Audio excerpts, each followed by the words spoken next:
Thank you. Good evening. I'm David Hughes. I teach 7th and 8th grade social studies. And I'm Mary McCarthy, and I teach 5th grade English and social studies. And my name is Mara Jareb, and I teach visual art at Neighborhood House Charter School.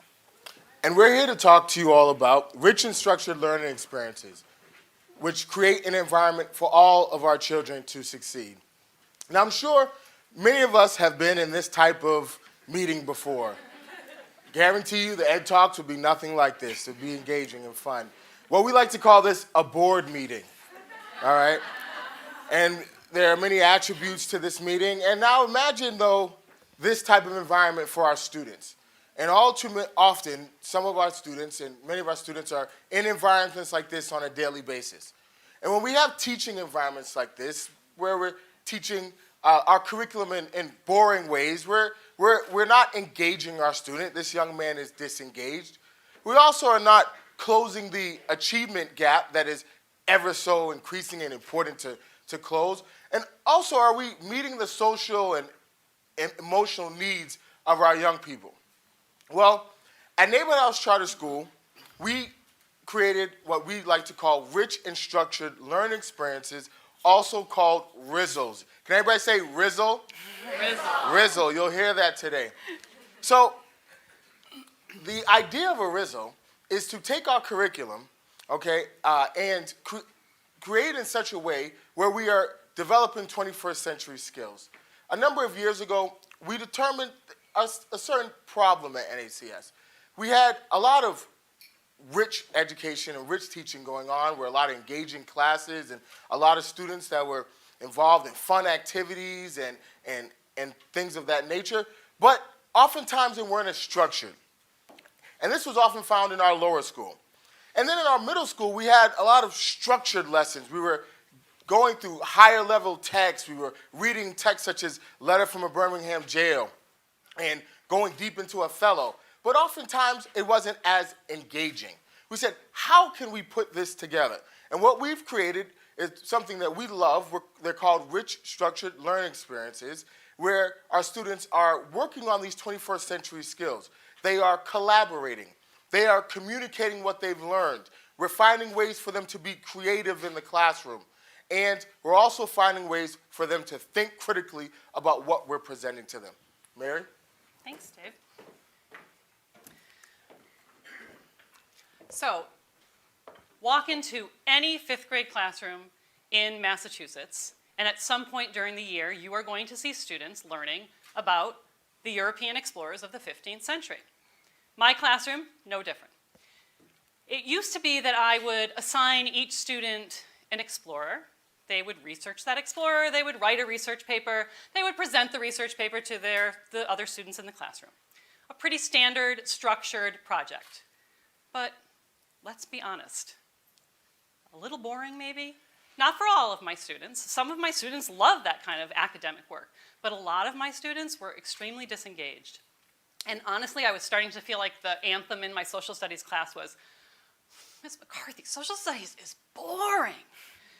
So that changed when I started to think about bringing these rich, structured learning experiences into my classroom. So this is the beginning of a unit that I call Hero or Not. Now let's pause just for 1 second and think about that. Hero or Not, or Explorer research paper. I mean, the title alone is more engaging. So how it begins is I put my students into groups of 3. I give them primary and secondary source documents that are for one explorer, and then I ask them to create an argument that they have to figure out, is their explorer a hero or not a hero? Now, I love the beginning of this unit because pretty much I kind of throw my students into the fire. I've done some modeling with them to help them learn what to do with like the language and what my expectations are and how to attack the sources. But honestly, I'm pretty much like say, here's your sources, tell me the story that's happening with them. I demand that they figure out that story. So here's an example. This is a letter from Hernan Cortes to King Charles V talking about the religious practices of the Aztecs. Now, my students have to contend with language such as manifesting apparent pleasure, forbade them sacrificing human beings, and abhorrent in the eyes, in the sight of God. Pretty sophisticated language. That's sophisticated language for any of us here in this room tonight, never mind a fifth grader. But my fifth graders, they rise to the challenge. They're a little shy at first, but once they really start to get into it and realize that they can figure this out, they can understand the story that's being told in these sources, they get very excited. They're like detectives trying to figure out a puzzle. From there, what we do is I ask them to create a poster. Now, not just any regular old poster. This is a poster depicting their arguments. So I know it's hard to read, but in this particular poster, this group of students decided that Francisco Pizarro was not a hero, and he was not a hero because he destroyed the Incan civilization. He killed all of his men for gold and for power, and he brought diseases such as smallpox to the New World, right, and wiped out a huge population of the indigenous people. This part of the unit is collaborative, it's creative, it uses critical thinking skills, and it also allows me to see if my students are developing strong arguments. Now that's important because the next part of this unit asks them to write an argument-based essay. This essay is academic, it's done individually, and as a teacher, I can see which of my students are understanding the content that is being taught and which of my students are floundering and need my help to move them along. Now, my favorite part of this project is the last bit. From the poster and after the essay, they have to write a poem. Now, poetry pushes students to understand point of view and to think about historical perspective. This is a poem written by my student Andres, and it's called Slaying the Last Inca Emperor, and I'm just going to read it for you. Behold, watch me slay the last Inca emperor. Watch the blood splatter everywhere. Look into the eyes of the Incas as they quiver in fear.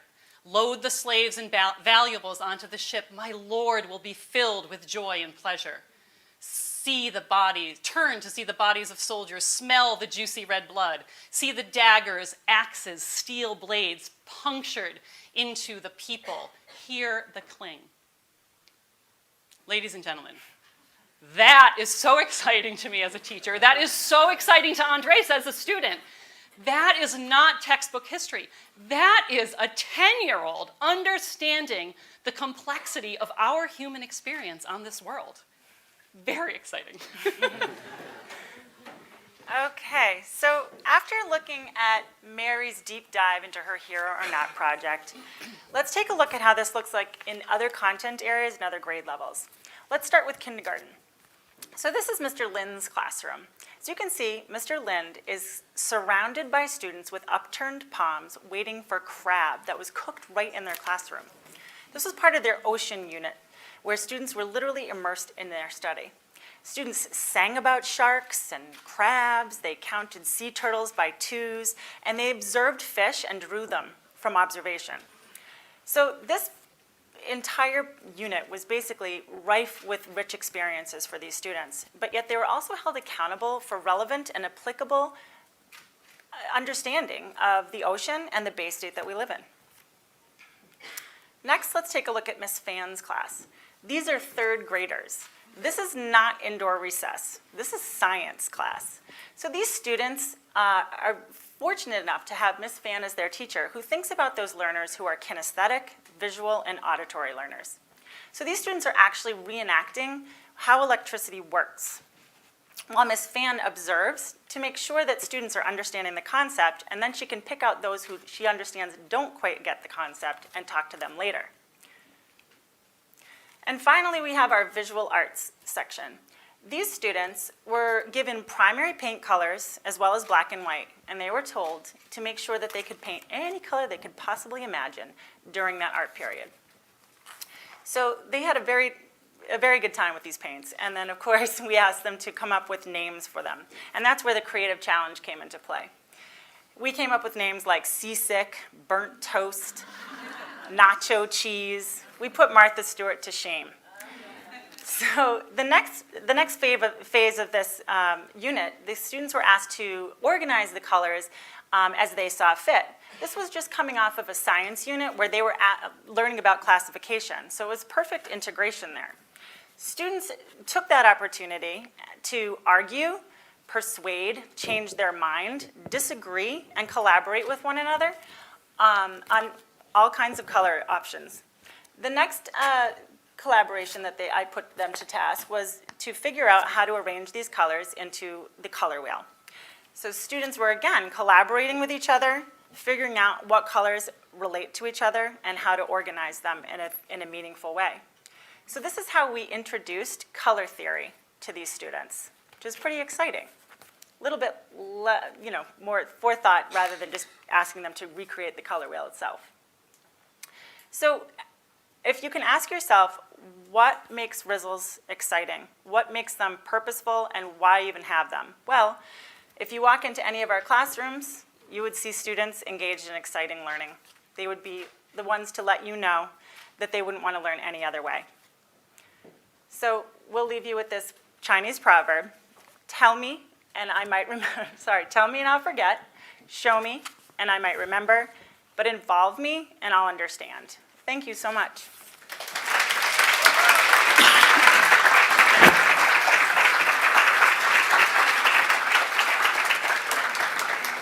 Thank you, David, Mary, and Maura. We have built in a few moments for questions after each presentation. At the end of the evening, all of our presenters will be out front, so there'll be more time for conversation and reactions. But we did want to pause here and see if there's one or two questions from the audience. And we do have people with microphones ready to take your questions.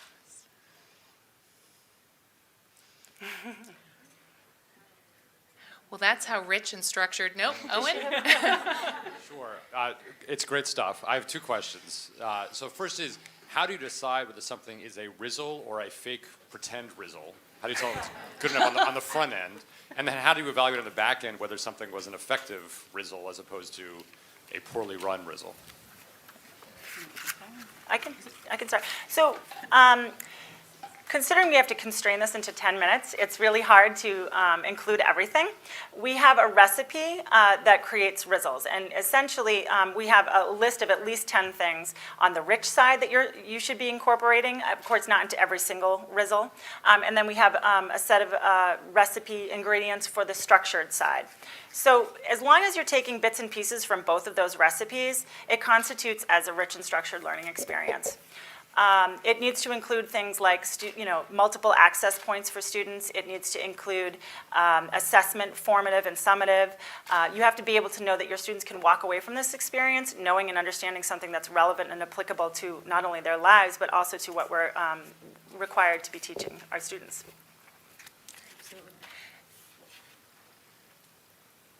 I think, I don't know. Yes, I see a hand over here.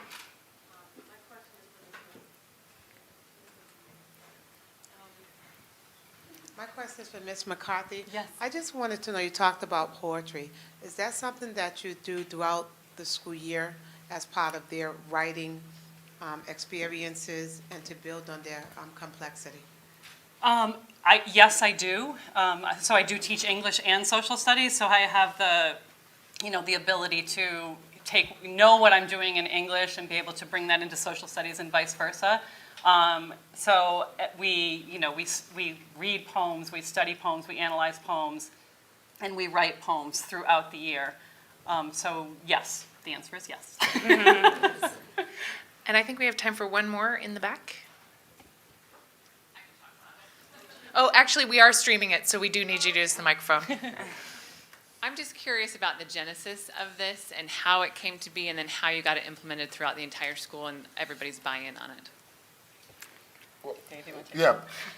It started originally with what teachers were already doing in the school and really trying to find a way to, as Maura said, reach students across the multiple needs of our students. We're an inclusion school, so we have students of all needs, and really try to have them access the curriculum in multiple ways. There were bits and pieces of things that people were doing And so it really started with what teachers were already doing and finding a way to crystallize it, bring it together, discuss it, share, and learn from each other and grow into really what we could put down on paper as to what makes a RISL, and what lessons we're already doing with units, many units we're already doing that we can turn and make them more rich and more structured. We saw our kindergarten classroom. I teach 8th grade. Mara sees all the grades, Mary 5th grade. So across the entire school, how could we, so the kindergartners all the way to 8th grader are engaged in both ways. And I would say in terms of the buy-in of the school, we've had we've had the administration behind this, so helping us to find time to, write curriculum and meet together as teams. And so with that, I think that's a big help, obviously, because time is always of the essence for us. So I think that's helped a lot for the buy-in across the school. We'll have more time for questions and comments after the show. They'll be out front. Our presenters will be out front, and we urge you to follow up with them. And as Jamie said, we hope you're tweeting about this. We have included in the program the contact information for the teacher presenters, so we do hope that you'll follow up with them and that this represents the beginning of the conversation and not the end. But in the meantime, please join me in thanking David, Maura, and Mary again. Thank you.